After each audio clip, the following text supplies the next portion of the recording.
Salam, hər vaxtınız xeyir olsun. Bugün birinci hissə DİM test oblusu 2025-ci ilin nəşrindən əzəllər, oynaqlar və bağlar mövzusunun testlərinə baxacağıq. Birinci sualdan başlayaq. İnsan orqanizmində əzələ toxumasının neçə növü vardır?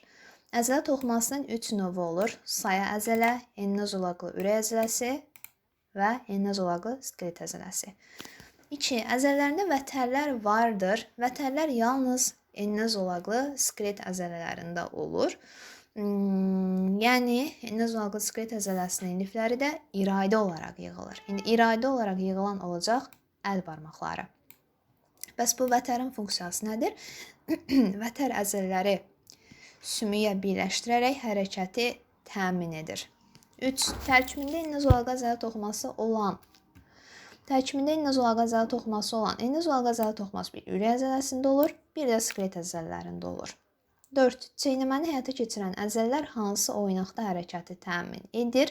Çeynəməni həyata keçirən oynaq alt çənə və gicgahdır. Üst çənə hərəkətsizdir. O olmaz. Alt çənə ilə gicgah birləşir, oynaq əmələ gətirir. 5. Vətərləri yoxdur. Vətəri olmayacaq. Deməli, skelet əzələlərində var, yəni iradə olanlarda var. Ayaq barmaqlarıdır, çeynəmədir, bazunu bükəndir, açandır. Amma ağciyər arteriyasında vətər olmayacaq. Orada var saya əzələlər. 6. Bazunun içibaşlı əzələsində saya əzələlər harda yerləşir?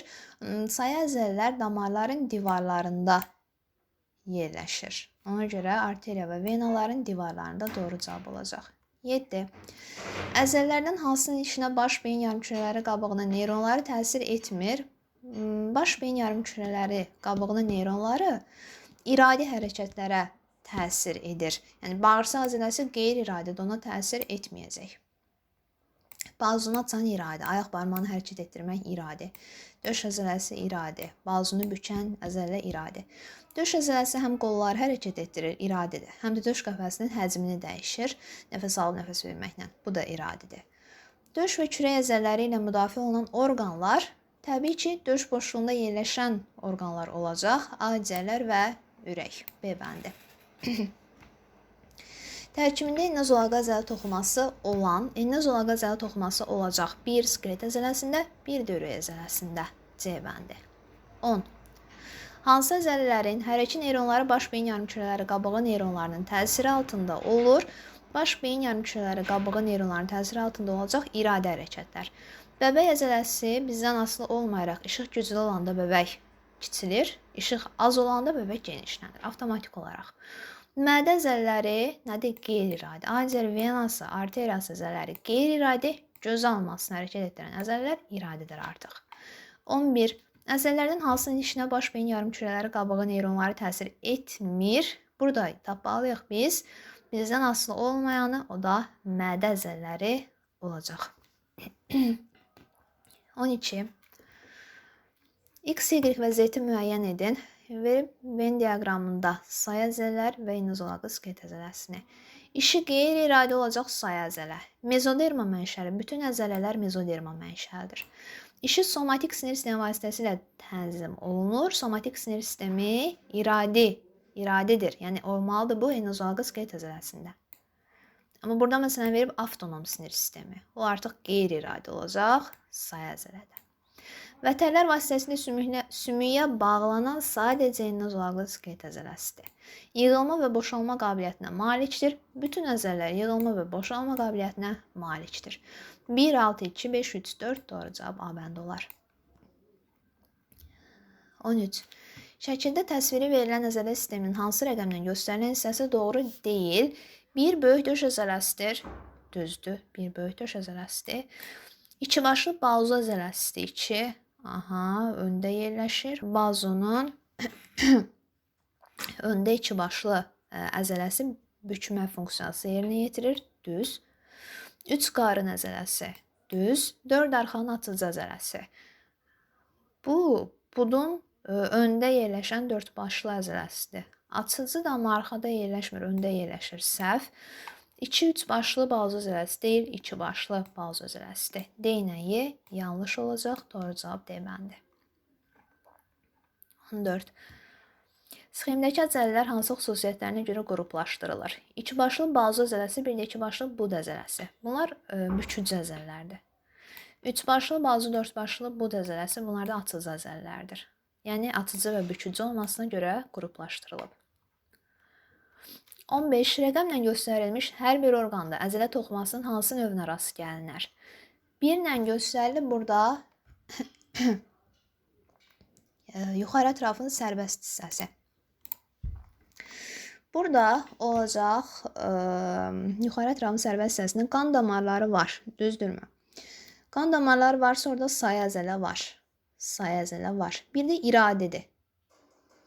Qolları bükmək, açmaq iradidir. Deməli, orada innozolaqlı skelet əzələsi də var. Saya və innozolaqlı skelet əzələsi. Aşağı ətraflarda da onun kimi. Yenə saya və skelet əzələsi.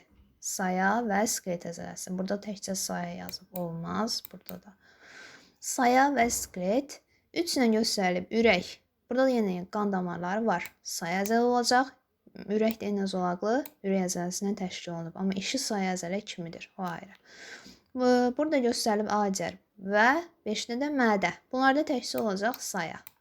Bütün daxili orqanların orta divarlarında var nə? Saya əzələ. Doğru cavab D bəndi olar. 16. İnsanın dördbaşlı bud əzələsində əzələ toxumasının hansı növləri və ya növü yoxdur? Deməli, burada şəkildə 1 ilə göstərilən saya əzələdir. Bu sayadır. Bu innozolaqlı skelet əzələsidir. Bu da ürək əzələsidir. Bunu tapmaq üçün gərək kitabda olan, dərslikdə olan şəkillərə də fikir verək. Dördbaşlı bud əzələsində saya əzələ var, qan damarları var. Skelet əzələsi var, iradidir. Amma ürək əzələsi orada olmayacaq, yalnız C. Burada da soruşur, böyük sarğı əzələsində əzələ toxumasının hansı növü yoxdur. Burada da yenə eynidir. Saya əzələ, innozolaqlı skelet əzələsi var. Amma ürək əzələsi olmaz. D bəndi. 18.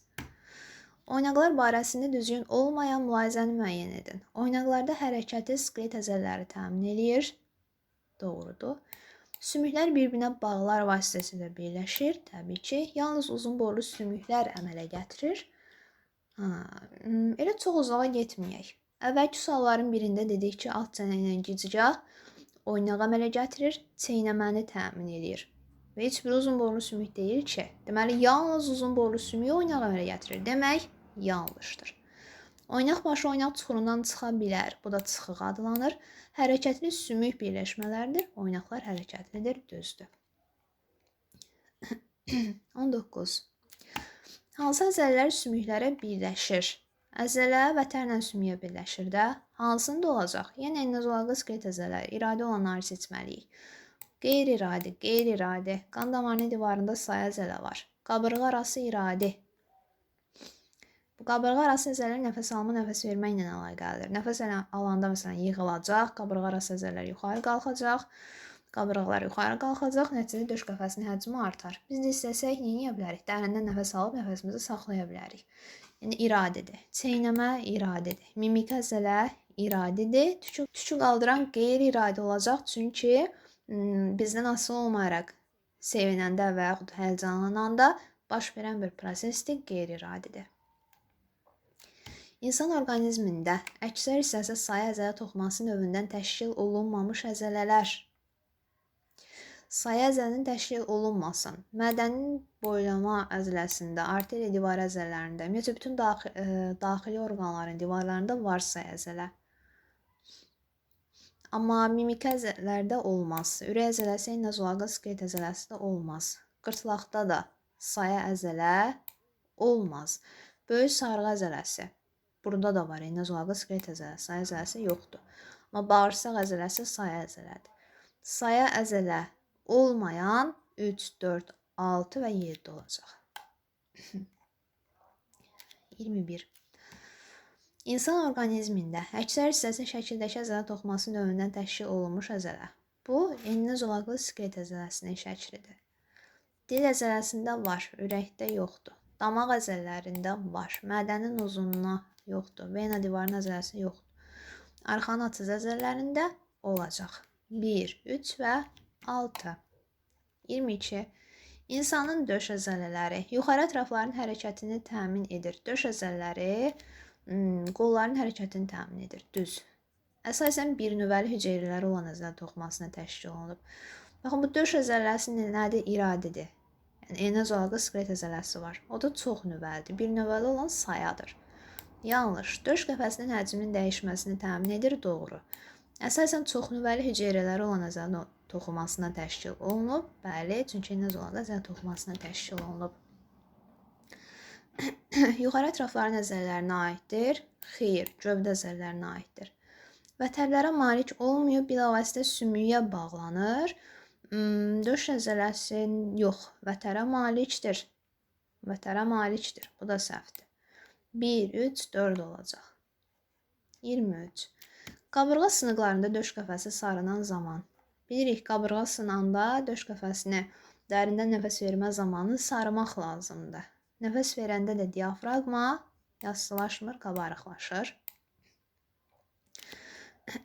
Ağciyərlərdə havanın təzyiqi aşağı olur. Baxın, təzyiqin məntiqi necədir? Tutalım, ağciyərin bir hissəsidir. Bu olsun ağciyər.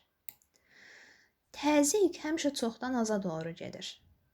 Nəfəs vermək üçün gərək təzyiq ağciyərlərdə çox olsun, atmosferdə xaricdə təzyiq aşağı olsun ki, hava ağciyərlərdən xaricə çıxsın, nəfəs vermə prosesi baş versin. Nəfəs alanda da bunun əksi olacaq. Gərək xaricdə təzyiq çox olsun, ağciyərlərdə təzyiq aşağı olsun ki, hava xaricdən ağciyərlərə daxil ola bilsin. Yəni, nəfəs alma prosesi baş verə bilsin. Nəfəs vermədə ağciyərlərdə havanın təzyiqi aşağı mı olur? Olmur, çox olur. Səhvdir. 3. Döş qəfəsinin həcmi maksimum olur. Yəni, nəfəs verəndə məntiqlə fikirləşsək, niyə həcmi maksimum olsun? Azalıraq həcmi. Qabırğa arası əzələlər boşalmış vəziyyətdə olur. Nəfəs verəndə boşalmış vəziyyətdə olur, alanda yığılmış vəziyyətdə. Ağciyərlərin həcmi azalır, doğrudur. 2, 5 və 6.